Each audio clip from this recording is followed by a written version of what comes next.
Welcome everyone to OFFERGOBLIN Live. I am Michael Neal. This is the inflappable Ryan Tan. And we're here to talk about why you should not do investment banking, aka what are the other paths available and how do they compare to this one. So we've talked at length in other episodes about the good sides of investment banking. Here we're going to talk about the good sides of other things and where people's strengths lie. So we're going to make the case for and against investment banking versus every other ambitious path. We're going to talk about corporate finance. We're going to talk about corporate banking. We're going to talk about Big Four, private equity, venture capital, startups, and everything in between. Towards the end, we'll answer the question, if you're 22, would you go to Centerview or go to SpaceX for engineering? Maybe we'll say OpenAI in engineering. We're also going to take a call in the later half of the show, so stick around. First things first, Ryan, how are you? What's new? What's happening on the ground? Thanks, Mike. Things are going well. I'm dialing in here from Asia today. It is bright and sunny, yet a lot of mosquitoes here. So for those of you who live in my original hometown of the Bay, enjoy the weather and also the lack of mosquitoes. And are you hearing a lot of chatter from folks who are hoping to lateral hire this summer? Is that kind of the timbre? Are a lot of people reaching out for getting offers in the fall, or what's kind of the landscape like right now? I think usually once bonuses come across, which was January, February, people are thinking of lateraling, right? That's where, the check has been cashed in the bank account. Some may have already moved. Other are starting to reach out and think about it. Now, the actual move itself will take some time, right? It depends on if you're lateraling, the modeling and technical standards are much higher. So some of the folks that I've been working with, we're getting them up to speed in terms of prepping for those modeling sessions or those 2-hour modeling tests, fun stuff. Yeah. So the focus is really on probably people who are going into the summer and people who are currently at a bank who are hoping to lateral. It sounds like that's kind of the heat of coaching right now. Yeah, and you also see people who are not in banking, but like maybe banking adjacent who want to get into banking. So you have folks who might be in valuation at like a Big Four, or some folks who might be in like maybe a corporate bank side of things that they're trying to move over. And then, yeah, you still have the smaller banks trying to jump to the higher banks. Yeah. Okay. So that's your recruiting snapshot. Let's talk about why investment banking is considered to be the default path for, let's say, young, ambitious, but uncertain people. And we've talked again, in previous episodes, we've talked a lot about what is banking, but I think focusing a little bit more on sort of what do you get out of it.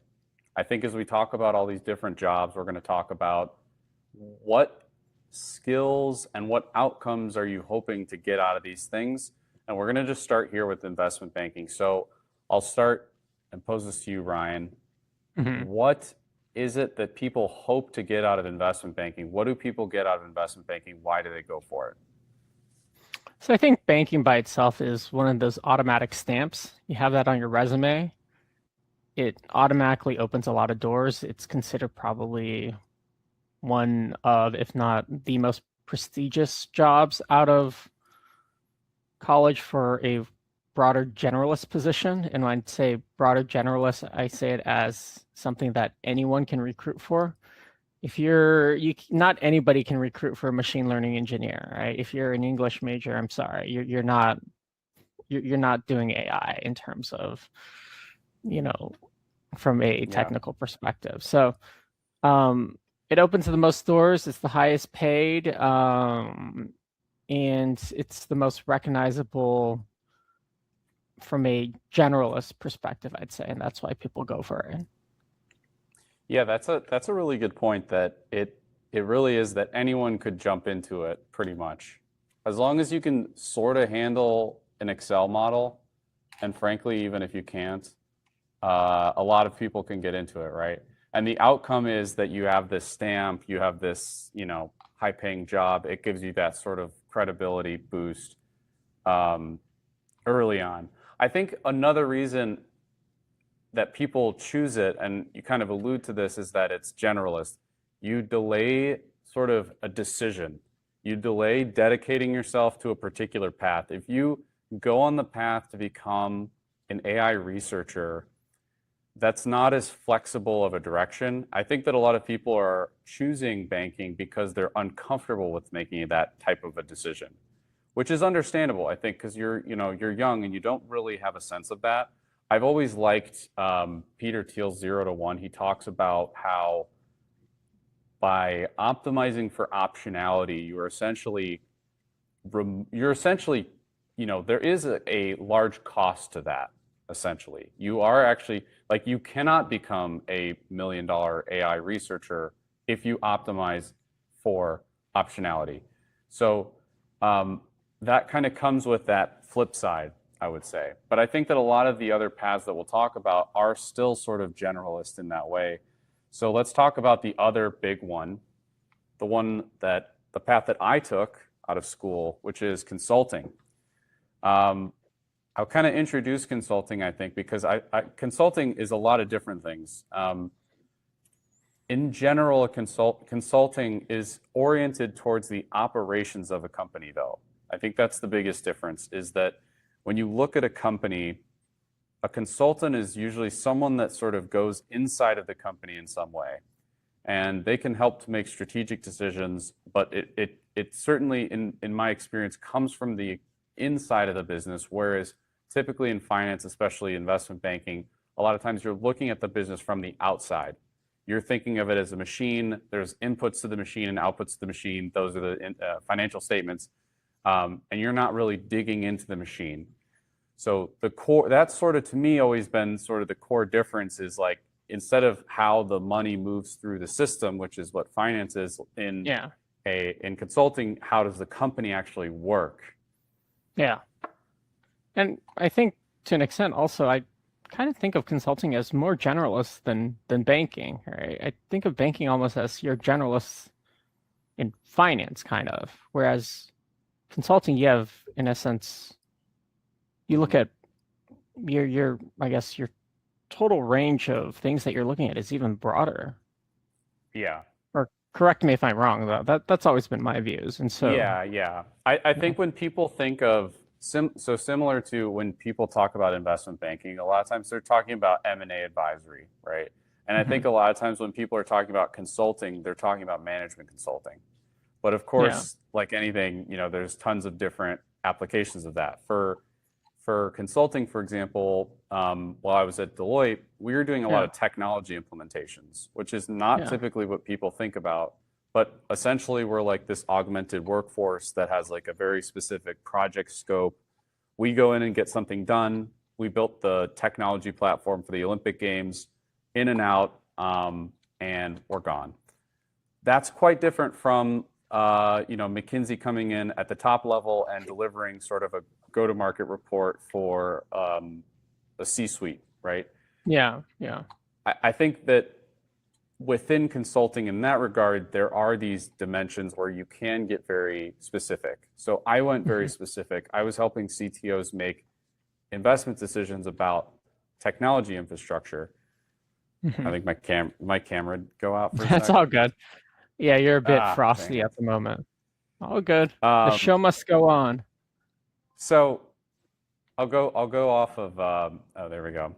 Okay, you're back. Welcome back. While I was at Deloitte, I was actually kind of more of a specialist, and I actually think that most people should go a more specialist route, and I'll explain that. So I focused on helping CTOs make investment decisions for technology infrastructure.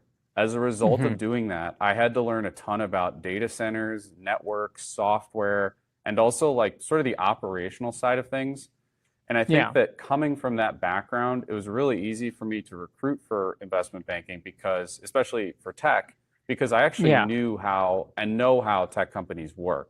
Whereas I Yeah. think that a lot of folks go a very generalist route, not just, let's say in consulting, but just in general in life.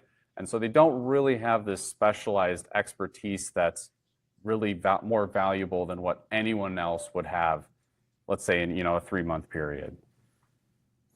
No, I'm with you on the same page. And looking back, I also I mean, I guess it's really hard when you're 22 years old to know what to specialize in. But, Right. you know, the money is made when you become an expert. And it's the same thing when, when you go into banking too, right? You go into a coverage sector.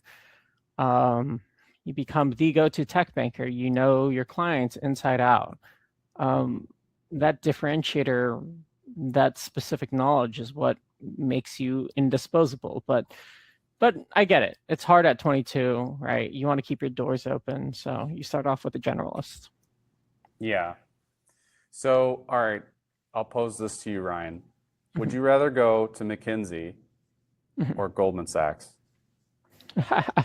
Which is that? I guess I'll caveat it. Which group? Let's say, does Goldman have an M&A group, or do they just do coverage? They bake it in, right? Goldman bakes in their M&A with Okay. it. Okay, let's say whatever you pick the group at Goldman. Okay. Because I was gonna say you could end up in like Goldman's like Sweatshop. non-IB yeah, and they Maybe also we have shouldn't say non-IB that term, divisions I too. guess, but... Okay. So where would you go in Goldman? Goldman versus McKinsey. I mean, I think if at 22, my thought was like it was definitely banking over consulting. I mean, the consulting hours, you're still working what, like 12-hour days, roughly speaking, and you travel a lot. And my thought was like banking, you work a bit more hours per day. Maybe you're working like 15. And at that point, I was 22, right? I was like, the few additional hours to me didn't make much of a difference. The pay in banking was much better, but I was also a bit of a hardo in like finance. And so the whole idea was, it was go big or go home. And so, there's this constant battle between bankers and like consultants where bankers kind of think consultants are a bit of a wuss. Okay, so which group within Goldman then, if we're already settled on you would never... Well, I mean, I'm older now, right? I could use fewer hours. So if younger, definitely banking. But if I was a bit, like older, I don't know if I can take those hours. And hey, I also don't mind traveling a bit more. So maybe older, I would pick consulting. But then again, with AI, I think consulting's also going to get their face wiped with AI. So that's a different story as well. Ryan, a lot of canned worms. A lot of cans of worms. I think it's a tough choice. I would pick McKinsey over Goldman, mostly because I don't really like. Well, it's not that I don't like bulge bracket, but I'm much more skewed towards working in boutiques. Yeah, no, I hear you. Which, ironically though, McKinsey's a massive company too, so you're still kind of, but I think that I skew more towards boutiques and the like highly strategic advisory side of things, as opposed to bulge bracket. So that's more to do with probably my own opinion on the type of workplace I'd want to be in. Okay, so moving on. And I'm with you on that. Yeah. Sorry, go ahead. One thing I think it's interesting to talk about is the you mentioned like AI and consulting, and that's, that could be a good point, right? It could be the case that a lot of consulting goes away. It's quite, I think, we talked about it in a prior episode. It's quite hard to anticipate how things will change into the future.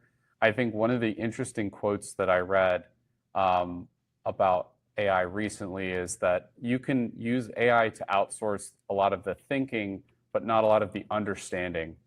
And when it comes to actually making changes at a business, it's not really just the fact that they can, whip up research reports.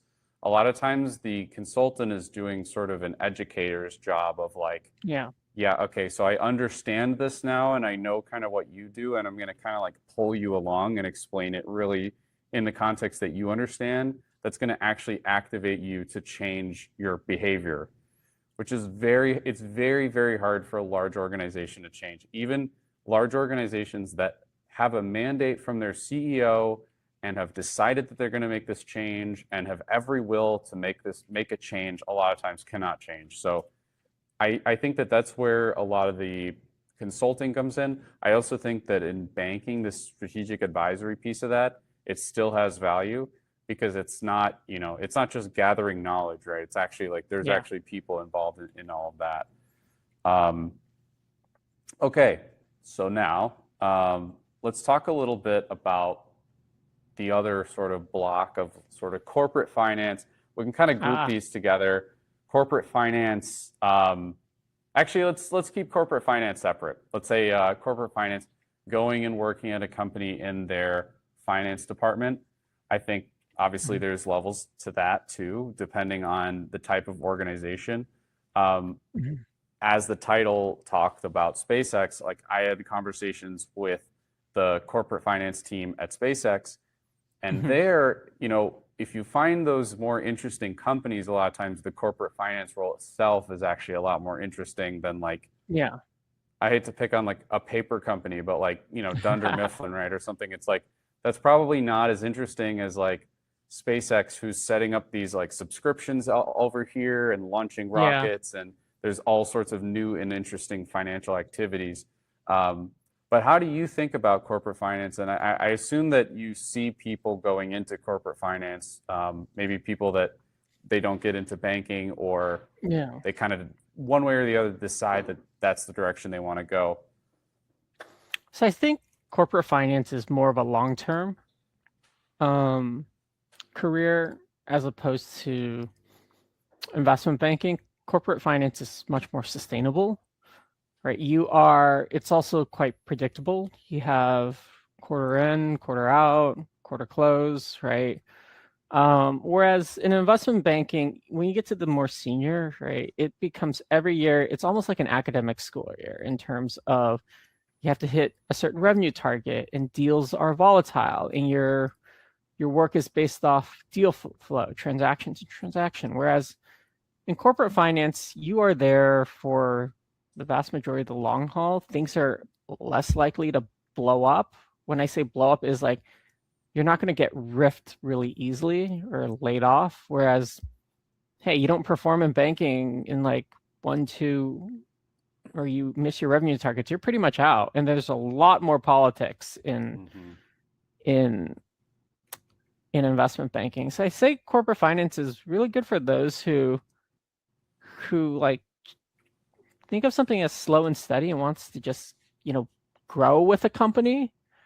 Whereas investment banking is where you're kind of eating what you kill. So that's the big corporate difference. Finance, overrated or underrated?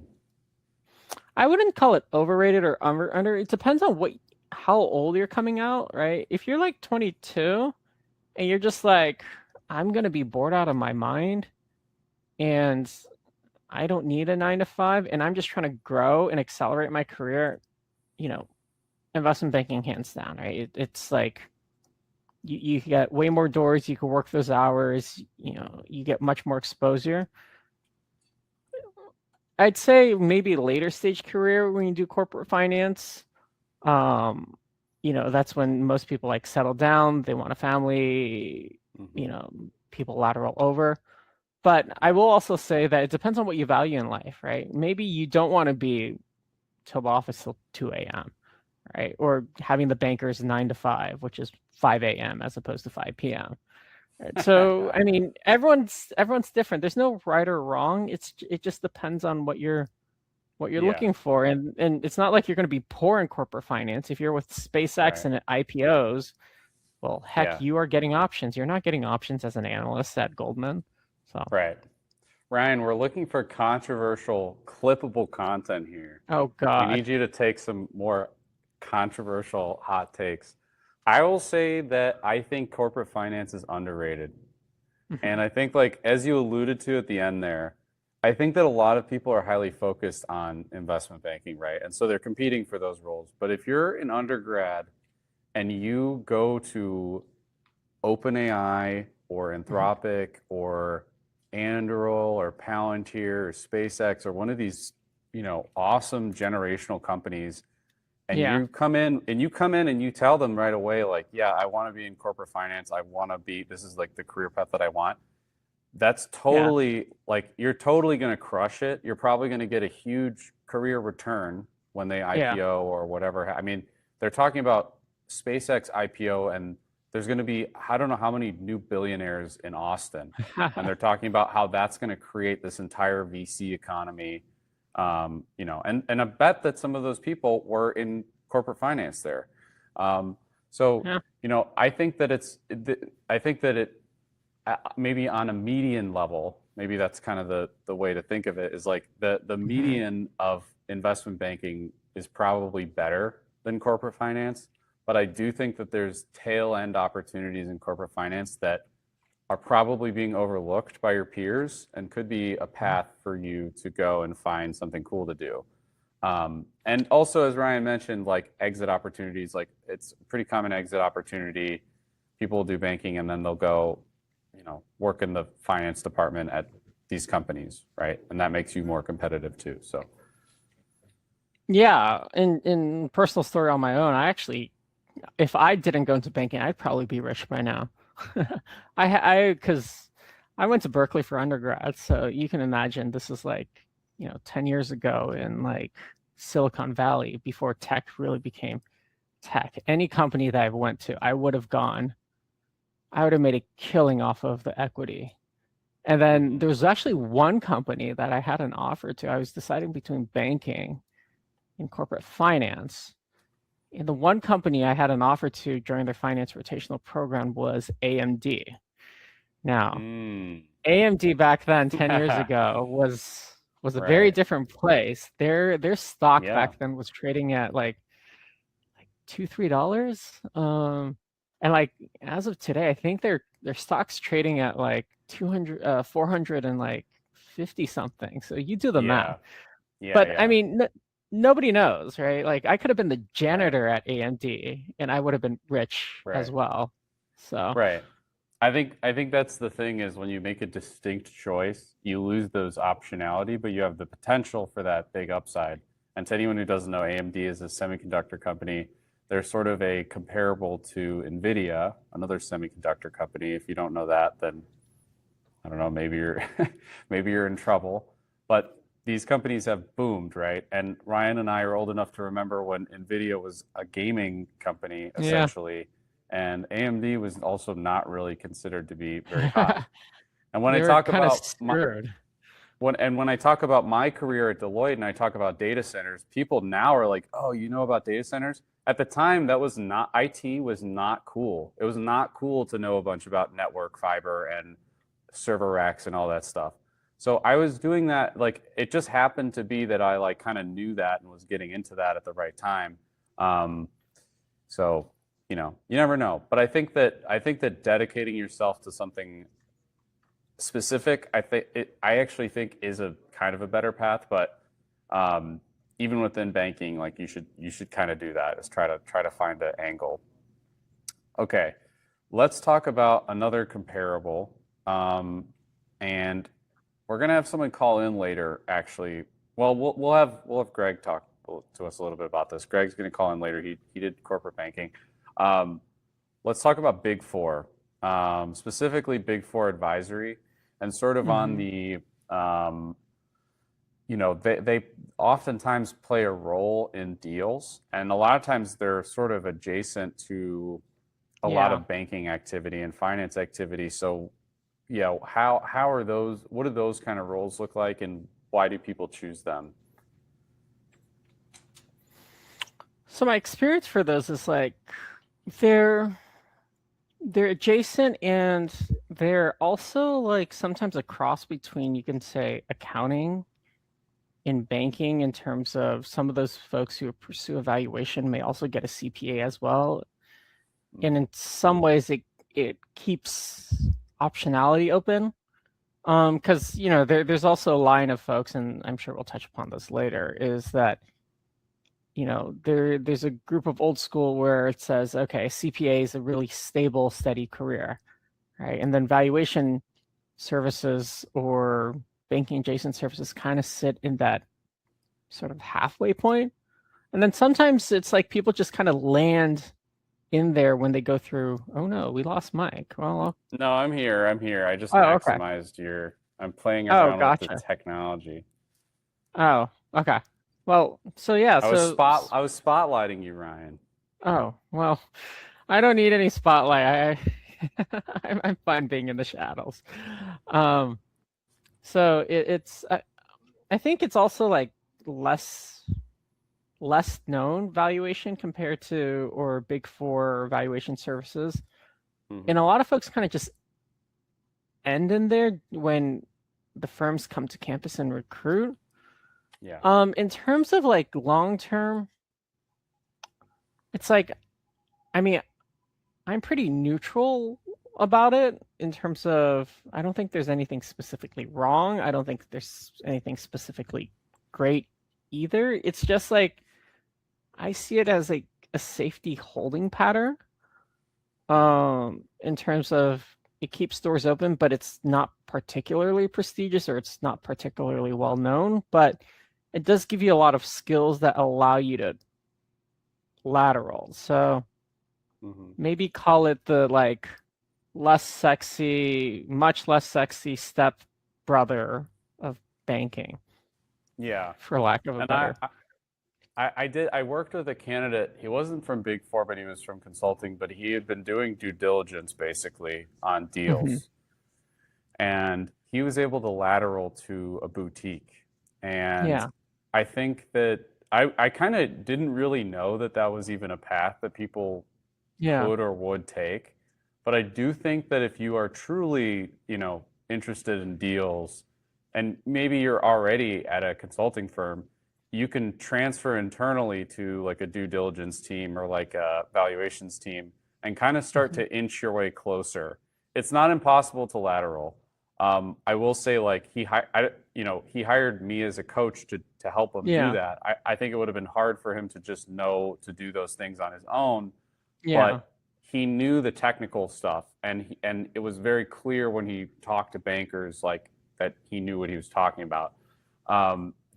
That said, I think there's a lot of great. My sister worked in Big Four in audit. I have a good friend who works in tax. And a lot of people. I mean, there's a lot of really great, like I think financial services. They're like boring jobs, but also like if you're in audit or tax, you're basically always going to be employed. And well, I mean, I guess we shouldn't say always, right? AI does change things, but legally speaking, like you always need to have a human auditing. You always need to have a human look at taxes. There's always, it's like, so ultimately, these aren't really bad paths. I think like it's more of like the thing that you get out of that is a little different. It's like buying a different type of asset. It's a more, let's say, low beta asset as compared to banking. But, perfectly valid and can be a path to banking if you're really like totally obsessed with it. Like you can find a way into it too. Yeah. And now I have a hot take here. And so for the most of the show, we've been talking about banking as like just M&A, right? I always tell my friends it's like the best place you want to be is in the DCM team at some third tier bank. And I always poke fun at like KeyBank because your hours are going to be like, you're not going to lead the transaction. KeyBank is not doing like a $20 billion debt issuance for Verizon, but on how these, syndicates are set up, the lead banks, your JP, your Citi, your B of A, with those huge balance sheets, they're going to have to always bring in a KeyBank or one of those lesser banks as like a selling group member just to show to the client that, look, we've tried to bring everyone in. So your job is super stable because you're guaranteed business. I mean, you're not guaranteed huge business, but like your DCM team's really small. It's probably like 2-3 folks. But what you do every day is like you just hop on the call. You're like, oh, KeyBank's joining the working group call. And then, all you have to do is say like, we support everything that JPM has to say, and good luck with pricing. And then the other thing is like, if anything goes wrong, you just like say, yeah, we'll take a look. We'll circle up with JPM and we'll go through the deal. And then you circle up, you don't do anything. You let JPM take the lead, and you go back and say, yep, we agree with JPM. And that's all you do. You just collect a paycheck. And if you're like rise to the ranks, that's still a few $100,000 a year, and you don't do anything. Yeah. Actually, I should be careful what I say there. Key bank with the silent aura. That's right. I mean, yeah, I think people, especially young people, when you're in undergrad, you probably underestimate, or what would be under or overestimate, like the amount of money that you think you need to basically do whatever you want is actually like not that high. I think in New York it's fairly high, right? Maybe it's like 300K or something like that, 200, 300K. But really, once you're there, everything you're making beyond that, it's like pretty like, it's like there's sort of a, I guess it's like a, not the word linear, but there's sort of a limit of like how good things get, right? And it's kind of like, if you're going based on lifestyle, you're probably going to saturate your lifestyle experience in pretty much any of these jobs. It's kind of like, but the difference between them is like, okay, well, did you stay at a 4-star hotel or a 5-star hotel, or did you fly first class versus like, I mean, probably all of them you can fly first class if you want, frankly. So, I think it's kind of marginal from an actual like lifestyle experience standpoint. It's obviously not marginal from like your savings and all of those things, but I think for most people, if you're going based on how your life is going to be, your life is going to probably be very good in any of these paths. So that's one thing that I think it's important to think about. And I think what Ryan's explaining is like this gem, right? It's a gem of like a lifestyle like position where you're going to get paid really well, and the ratio of like dollar to life value is really good.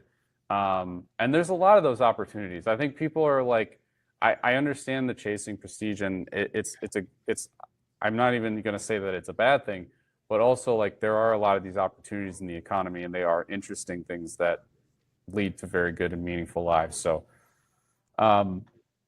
okay, let's jump to this next one.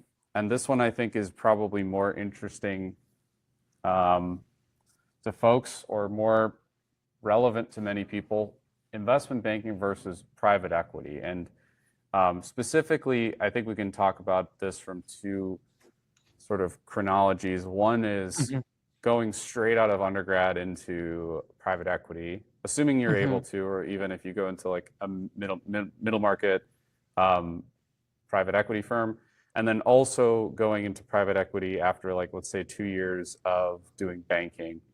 So, how do you think about those and help candidates with that? So private equity is really broad in terms of the funds you can go to, right? When most people say private equity, you think of the mega funds, right? Your Blackstones, your Apollos, your Carlyles, your KKRs. So I do also want to like, isn't there like some, I don't know if it's true or not, there's like some statistic that says there are more private equity firms than McDonald's in the United States at like 45,000 or something. Like technically you could say a search fund is a private equity firm. Sure. But I will say like private equity is no longer the private equity of the 80s, 90s, where you had these massive LBOs with, you just made hands over fist money because like you just literally financial engineered your fortunes, right? Whereas nowadays is the market's so saturated is that your comp isn't what comp would have been, even 10 years ago, where you could get carry, where your fund would exit within 5 years of an acquisition. So it's a bit different. I mean, you're still going to learn a lot. It's still great information and all that, but I do want to caveat, it's not like you get an offer within private equity, you're going to be a multimillionaire. And then also with comparative banking, it's a bit different in terms of work. In private equity, you kind of have to take ownership a bit more because you're putting your money where your mouth is as a firm. Whereas in banking, it's very deals based, it's very process based. So it's like if the M&A, was a terrible M&A at the end of the day, you're still getting paid. And whereas, if you're in private equity, you make a bad investment, your fund blows up. Well, good luck with that. So it's a different type of stress, and it's also much leaner in private equity. Usually in banking, you have more people looking over your shoulders in terms of whether the deck is right, the numbers right. In private equity, it may just be you and like a VP before the numbers go to a partner. So it's just it's different. I guess I'll leave that as the starting point of where we take this conversation. Yeah. Well, how about the lifestyle? I mean, obviously we know, and we've talked at length about the investment banking lifestyle being very challenging. Yeah. But how about private equity? And I guess if you need to split that about, from middle market to mega funds to others, but how does that lifestyle look like compared to banking? I think you're still working like long hours in a week. 70 hours a week is not surprising. Where the major difference is your life is much more predictable because you are the client. You're not going to be, telling the banker to jump and the banker responds how high, right? It's just you kind of control that. But when things get busy, when you're trying to close a deal in terms of make an acquisition, do the due diligence, you're going to work weekends and all that. But for the most part, your hours are stable, right? No, you're not going to it's unlikely for a principal to swing by your office at like 5 p.m. on a Friday and say, hey, I need this 60-page deck and analysis and model done to shoot out to the client. And there goes your weekend, right? So that's less likely. Yeah.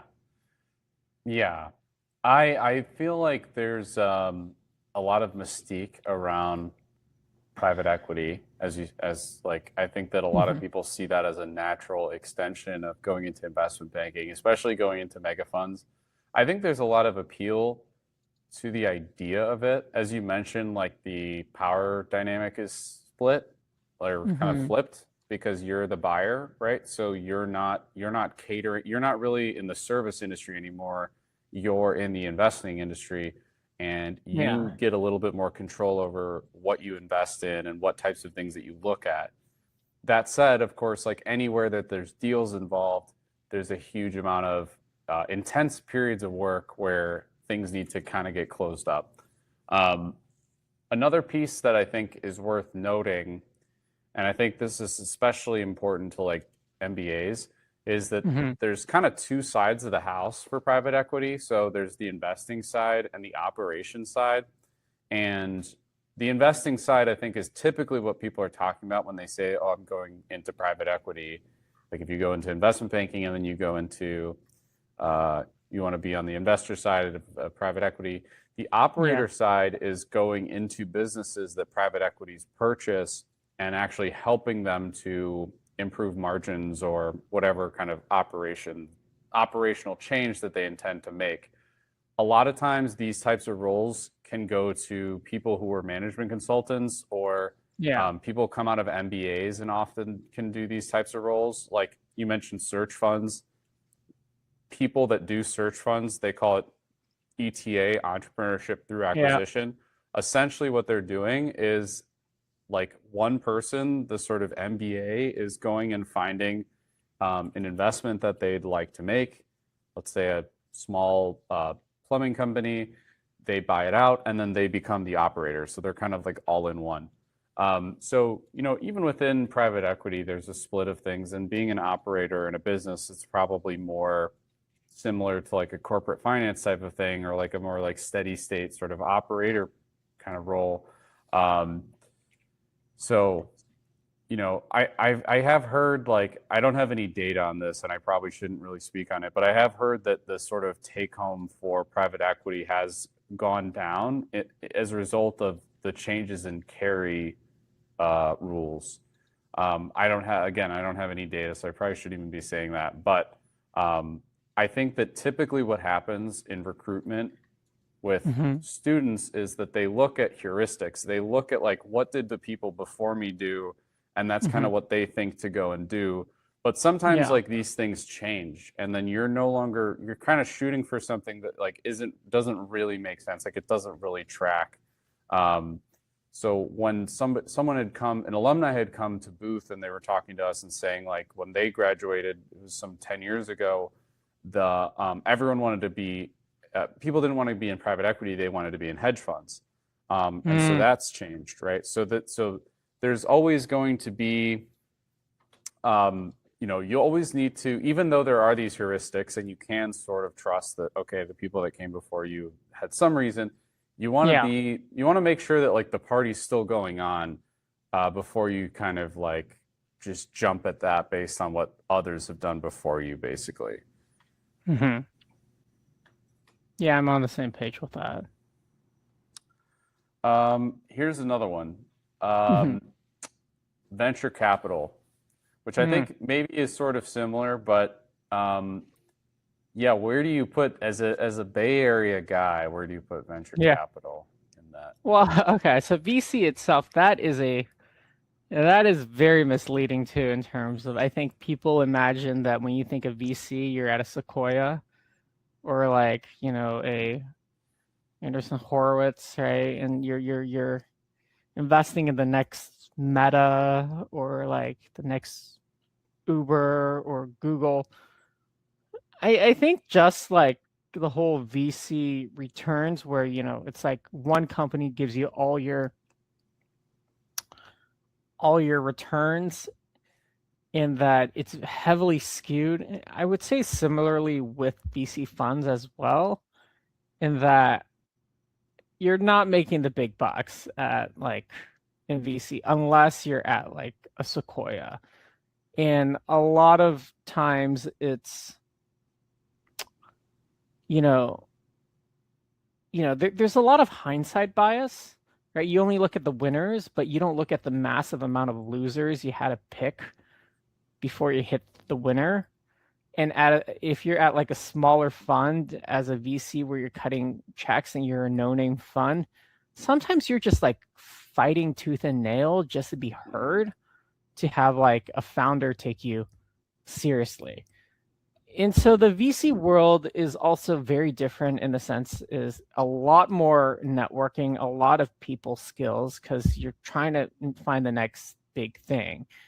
You're Mhm. also trying to there's a lot of, I would say, uncertainty compared to banking. If you're somebody who really likes something structured and told what to do, right? Mhm. Banking is great. In VC is you have to think you're investing in the next frontier of things.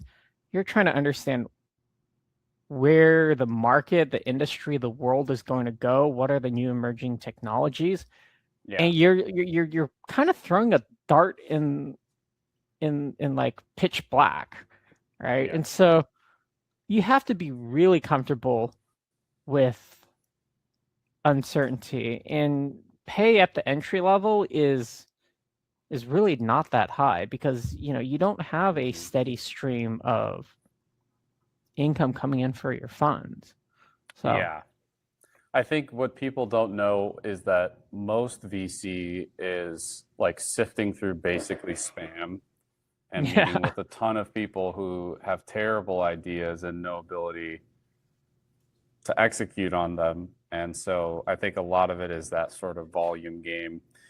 Yeah. Um, okay, so we've compared all these different paths. We've got a caller who was in corporate banking, so can tell us a little bit about that. He's going into his MBA program.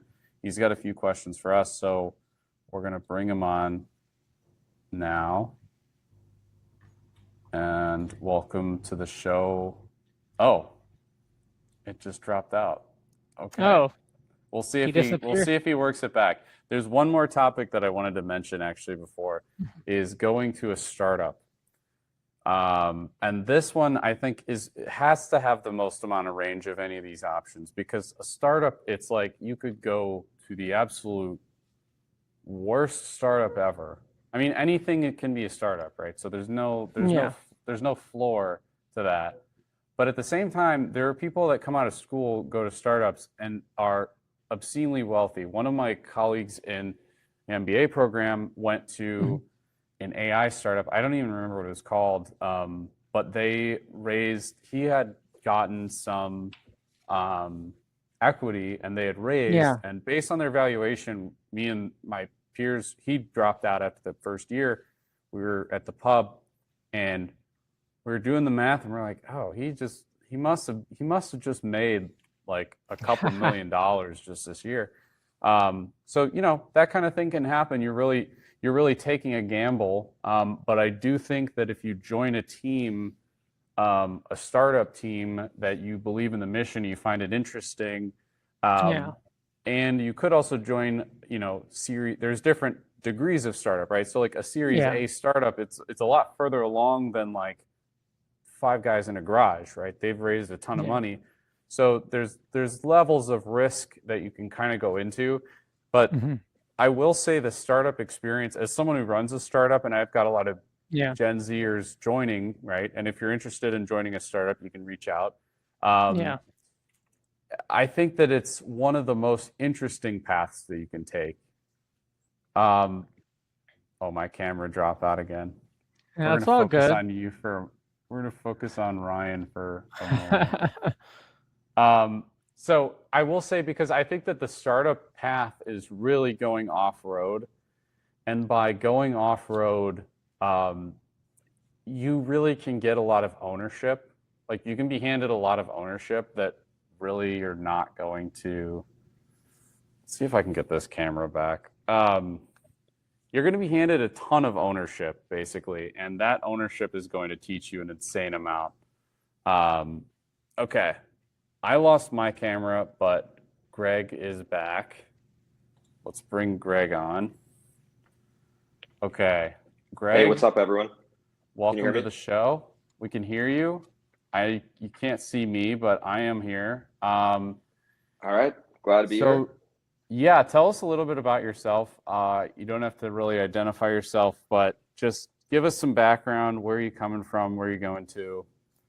What are you hoping to do? So I majored in econ and history.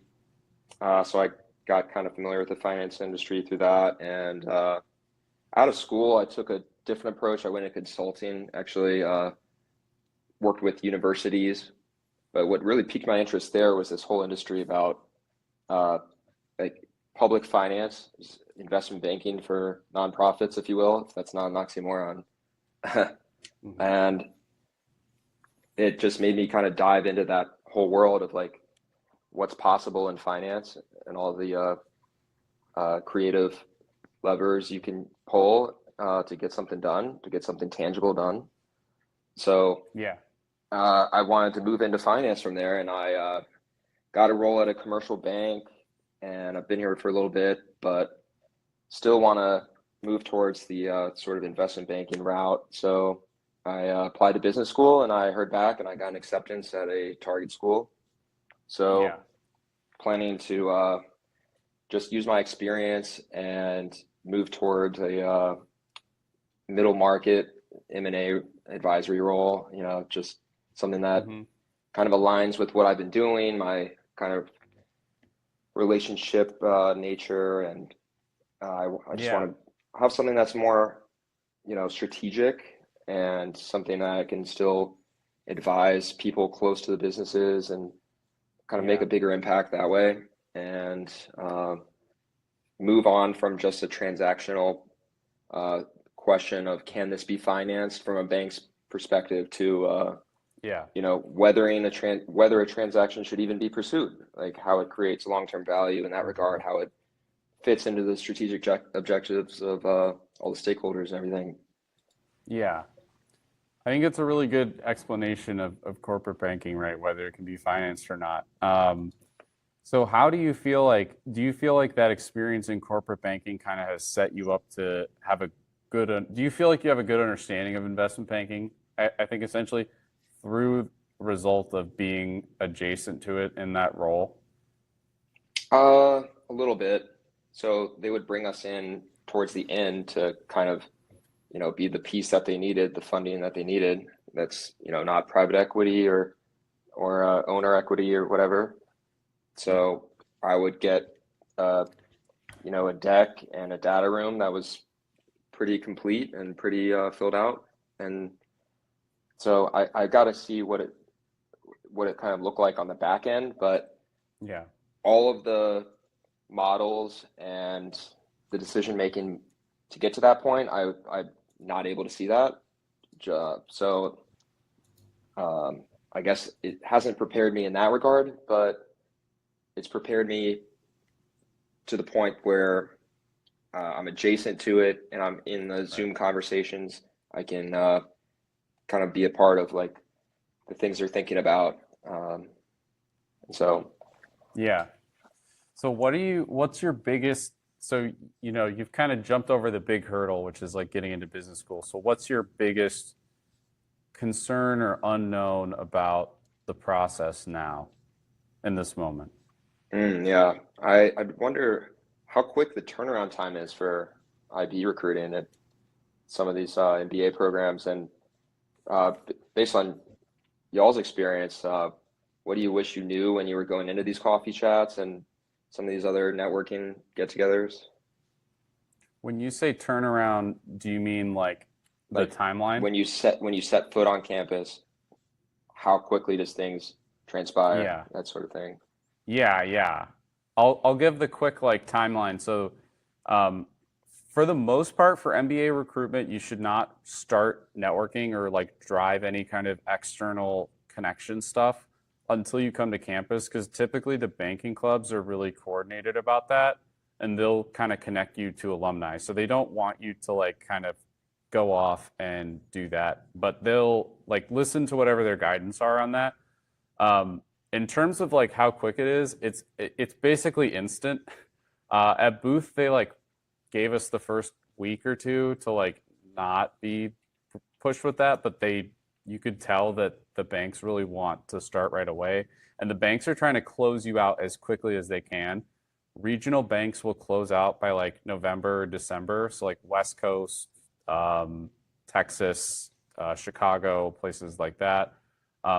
For a lot of the MBAs, the New York timeline sometimes can be in December, but I think for the most part it's in January.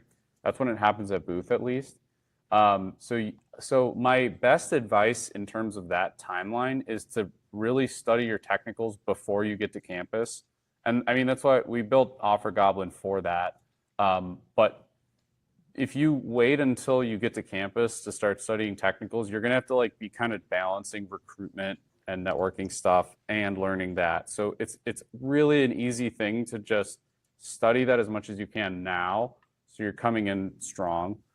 I'll let you answer the other part, Ryan, about networking and what you wish you knew coming into coffee chats. Yeah, well, I think so. I didn't go through the MBA route, so my route was a bit different. I went into banking out as an undergrad, and I used to get my head ripped off every single time when I went to coffee chats because I didn't have a bloody clue on what was going on. I will say this in terms of banking itself is a very fratty like environment. And so like being part of, I think it's better at the MBA level as opposed to undergrads, but a lot of the pipeline feeds through your undergraduate finance clubs. And there's kind of like if you're in the in or you're not. And so I think if I had started recruiting again at the undergrad level, I wish I had more guidance on whether or not to get into those clubs. And then, everyone already knew everybody in terms of, because they feed classes into Berkeley, fed into San Francisco, right? And so going to those coffee chats, a lot of insider information was already passed around between the clubs. Like, okay, you're talking with this person worked on XYZ deals, this person is like this. So there is a lot of things that I would say are sometimes unfair. But on the other end, I was also completely unprepared. I did not come from a finance background. My parents are, biologists. I was as far removed from. So, I mean, I wish someone prepped me, knew what to say, what topics to bring up, how to dress. So it took a lot of head ripping before I finally got my act together. All right. Well, thank you for the responses. That's helpful. I just have another question. You said to really study my technicals before I get to campus, but I'm wondering, what are the most common reasons people who are technically capable still strike out in the recruiting process? Mm-hmm. Yeah, no, and that's absolutely the case, by the way. Technicals can't really save you. I think technicals are typically like, ideally, you basically just don't get any questions wrong, and then you kind of can get bonus points for expressing your answer in a way that's very structured, right? But ultimately, you're not going to just get a role because you're extremely technical. So as you mentioned, like there's a whole funnel process around networking, and there's a lot of social etiquette involved in that process. It's very weird. I think when Ryan uses the term fratty, I think in part of that is like there's like sort of these like ritual things that are unspoken, and you want to kind of play by those rules because it shows that you're willing to kind of play the game. So like, for example, like for MBA recruitment, they have every male has to be clean shaven. Like that's just a standard thing. It's just the expectation. And it's just a sign that you're kind of willing to do what it takes and just play by the rules. I mean, a more obvious one is like everyone wears a suit and tie, right? You don't kind of get to choose not to do that. Is there a reason that we need to wear a suit and tie? Not really, but it's to show that you're kind of in the game. And so there's a lot of little etiquette things that your banking club will teach you. I think to contrast like what Ryan's talking about, in the undergrad level, it's like totally like Lord of the Flies. Everyone's like kind of wrestling to get on the phone. In the MBA level, there's one banking club, so there's a monopoly, and that banking club is going to, in a very orderly way, kind of direct you to alumni who are going to take the time to speak to you. And their goal, those alumni's goal, is to kind of pick the best set of candidates that they can send into super days. And you basically won't talk to anyone who's not an alumni from your school until super days. So what they're trying to do is basically like prepare you and like tighten you up and pick the best group that they can send to the broader firm, because alumni can't defend you forever. And then you have to survive scrutiny from outside. So as far as like getting cut for non-technical reasons, like there's a ton of that. And I think you just need to be very like courteous and careful and like read up on some of those etiquette rules. Like we have some sort of like cultural or lifestyle articles on OfferGoblin where we talk about some of those things. But it's very important that you try to follow those types of etiquette rules. Awesome. Thank you. Yeah, anything to add to that, Ryan? Well, I was going to say, this is where having a coach is super helpful, right? Having been on the other side, I think, especially, and no offense to the COVID generation, if you went to school on Zoom, is one of the biggest complaints from like recruiting from senior bankers is that folks seem to know how to like have a proper handshake, introduce yourselves properly, or look at you when talking. Or they go, "Hey, bro," right? Do not call an MD bro, right? You are, bro's even like it's bruh. So it's bruh. It's like, Don't call the MD you're trying to networking. Hey, bruh. Right? And Yeah, don't yeah. use slang. Don't go 6'7" in like a coffee chat with them, or don't be like that's so Sigma, right? So Wow, I'm impressed by how many of those you know, Ryan. You're really a prolific coach of nah, undergrads, I can see. So, yeah. yeah, any last questions, Greg? Otherwise, we'll kind of wrap up the show. No, I think I'm all set. I mean, I'm interested in your Yeah. platform, so send me the details. Excited. Yeah. Well, thanks for taking the time to come chat with us. I'm gonna take Yeah. you off the this has been another episode of Offer Goblin Live. Don't do investment banking or do investment banking. I'm Michael Neal. This is Ryan Tan. We're signing off. Thank you. And we'll see you on the next one. Take care.